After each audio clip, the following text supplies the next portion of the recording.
Tatapusin ko na po ang aking pananahimik. Matagal din pong pinag-isipan kung sasagutin ko pa po ang napanood kong live sa mga banat na naman po sa ating Kuya Ka-Business at sa mga kagawang po. Hindi ko na nga po sana sasagutin para pong nakakaawa naman po sila Kuya Ka-Business kasi marami na naman pong akusasyon ang binibitawan sa kanila na alam naman po natin hindi totoo at sila lang po ang gumagawa ng mga kanilang mga binabalita at sinasabi sa mga viewers nila na itong mga viewers naman nila ay sinusulsulan pa na para lalong magalit itong isang to na nagsasalitang to. Marami siyang binabato, lalo na kay Kuya Ka-Business, na kung ano pa ay nabalita daw na naging sila. Meron pa nga pong sinasabi na kabastusan na lalabas sa bunganga niya. Kumbaga, parang nilalapastangan na po niya si Kuya Ka-Business. Sasabihin po niya na ang mga kagawang daw po at ang mga reactor ay parang inapakan na po yung pagkatao nila dahil sa ginagawang content.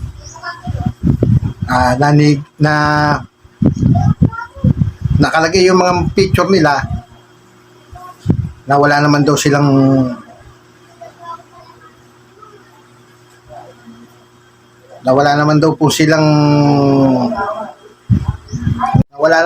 permiso.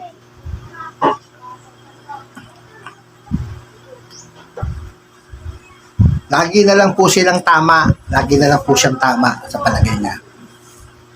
At lagi na lang po kaming mali na pinalalabas niya.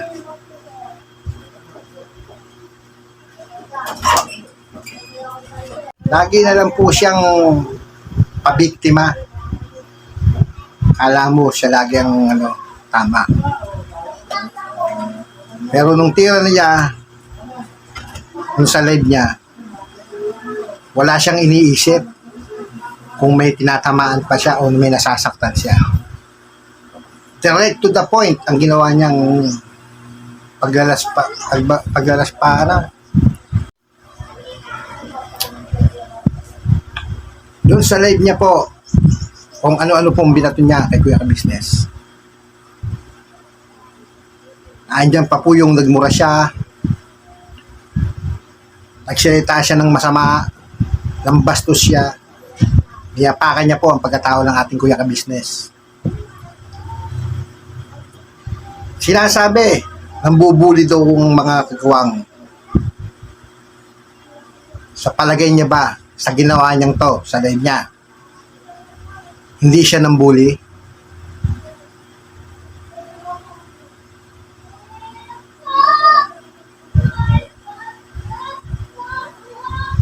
Pinalalabas niya na lagi siya ang tama. Sa isang vlog pa niya, sa live niya, nagpakita siya ng pera. Ang sabi pa niya, pang-upa daw. Pambayad daw sa basura. Hindi ba siya nagbabanta sa ginagawa niyang yan?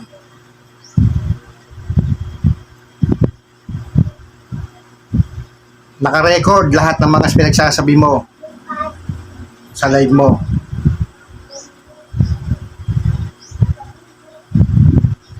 Na nagbabanta ka sa amin at pinalalabas mo.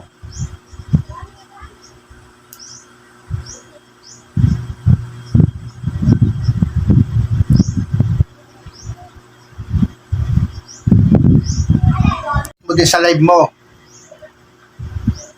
na nagsalita si Kuya Ka-Business na ipagigiling kayo. Maling-mali naman ang mga sinasabi mo. ano yon, accepted nyo lahat na kayo ang inaano ni Kuya Ka-Business. Huwag mo ang kinin. Hindi naman sa'yo, hindi naman ikaw ang inaano. Walang tinutukoy si Kuya Ka-Business nung siya ay nag-live ng gano'n. Kaya huwag mong sasabihin ikaw. Huwag mong sasabihin kayo. Dahil lahat naman kayo ay hindi... Bago sasabihin pa, matatakot ang mga kagwang na nahimik at ibang reactor. Sasabihin ko sa iyo, kaya po sila tumigil. Ay hindi sila natatakot. Kundi nasasawa na po sila at paulit-ulit lamang ang ginagawa nyo. Kaya po hindi na po sila nasagot sa mga sinasabi nyo at binabato nyo sa kanila. Kaya huwag nyong iisipin na natatakot po ang mga kagwang. Dahil sa totoo lang, wala namang ginagawang masama at sumasagot lang sa mga bira nyo ni Kuya Ka-Business. Natural, sumagot. Ipagtanggol lang po ang Ka-Business family. Kasi sila talaga ang nakakasama ng Ka-Business family at alam nila ang tunay na pangyayari. Kami, katulad namin, kami ay isang reaktor, mga Ka-Business family. Alangan kami magtulog-tulugan na lang. Narinig na namin yung mga sinasabi mo.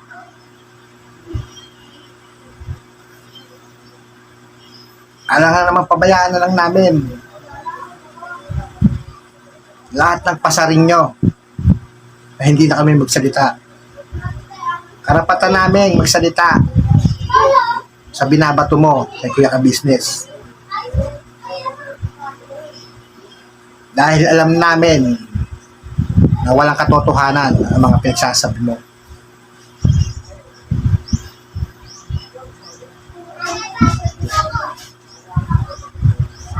Ako, nagsasalita dito,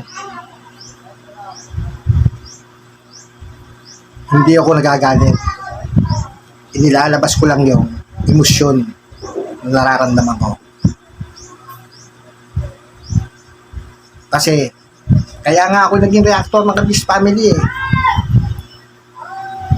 Dahil sa nakikita ko na wala namang ginagawa ang Ka-Business family,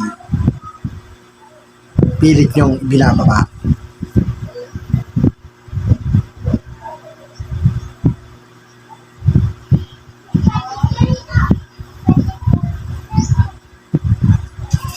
Natutuusin, matagal lang nga itong issue to.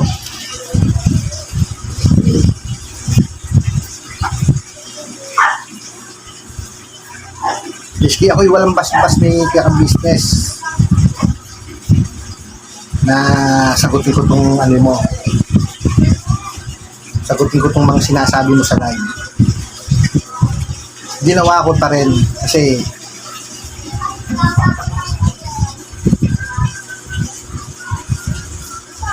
hindi ko matiis ang mga pinagsasabi mo sa live. Parang nilurak mo ang pagkatao ng ating kuya, ang aming Kuya Ka-Business. Na maraming foul na sinabi mo. At mga pambubuli sa mga kagwang. Bago sasabihin mo, mga kagwang at mga reaktor ang humurak ng pagkatao nyo. Oo naman.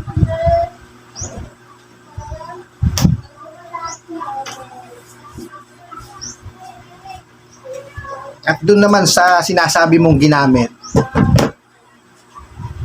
yung isang babae.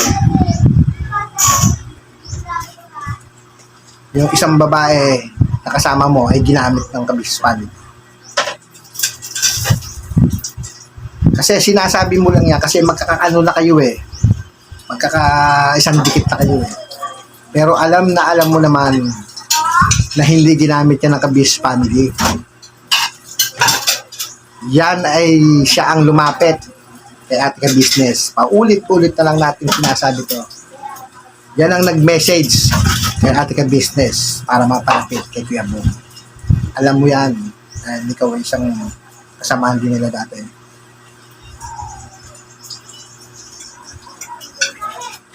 At doon naman po sa isang lalaki na sabi mo sinasama mo rin na ginamit din nila Kuya ka-business. Parang mali naman ata yung sinasabi mo. Sa ngayon mo na lang ang sinasabi yan. Kasi nag-isang dikit na nga kayo. Pero no, ikaw ay kasama pa nila Kuya ka-business. Alam ko, nireaksyonan mo na rin yan. Kaya huwag mo sasabihin ginamit nila Kuya ka-business yan. Kasi parang hindi mo naman alam. Parang hindi ka naman lang galing sa ka-business family. Diba? Saka yung mga content namin sa inyo, yun ay sinasagot lang namin, yung mga binibira nyo. Hindi nang gagaling sa amin at hindi kami gumagawa ng usap laan, ng kwento. Binabatay namin yan sa mga sinasabi nyo. Hindi kami naggagawa ng usap. Saka yung mga binibitawan namin doon, wala kaming nilalabag na karapatan nyo. Ang nilalabas lang namin, yung tama, yung totoo. Kasi sa totoo lang, marami na kayong nadadalang mga viewers ng ka-business family. Nakala nila tama kayo.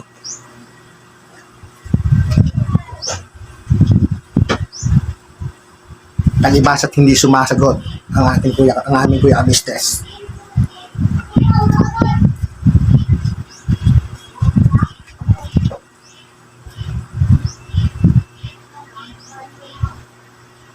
Sa totoo lang, yung mga bitawa mong salita sa live mo, dapat nga, reklamo ka na eh. Kasi yung binatawan mo, puro paul yun. Puro masasama.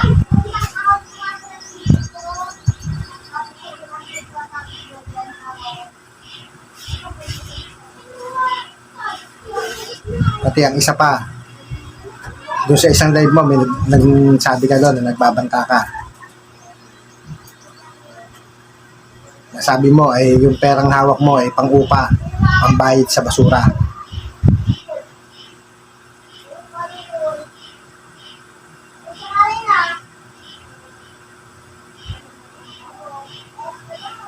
Saka yung mga dating yung binitawan na yung mga blind item na kinapuno na sinasabi nyo. Eh puro naman patama kay Kuya ka-business Di ba? Bago itatanggi nyo na hindi nyo ginagalaw ang ka-business family, si Kuya ka-business. Eh kitang-kita naman sa blind item nyo. Blind item, bago makikita doon sa mga comment sections ka-business family, bago bigla kang tatawa. O biglang tatawa yung isa. Di ba?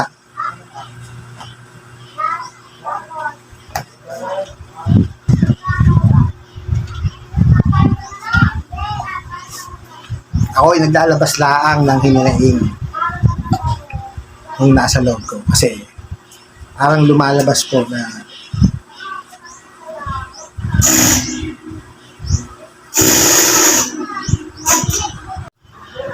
hindi ko to ginawa dahil sa pagtatanggol ko sa ka-business family. Kumbaga, nagsalita lang ako dahil parang nayapakan na ang pagkatao ko yung ka-business sa ginawa mo yan.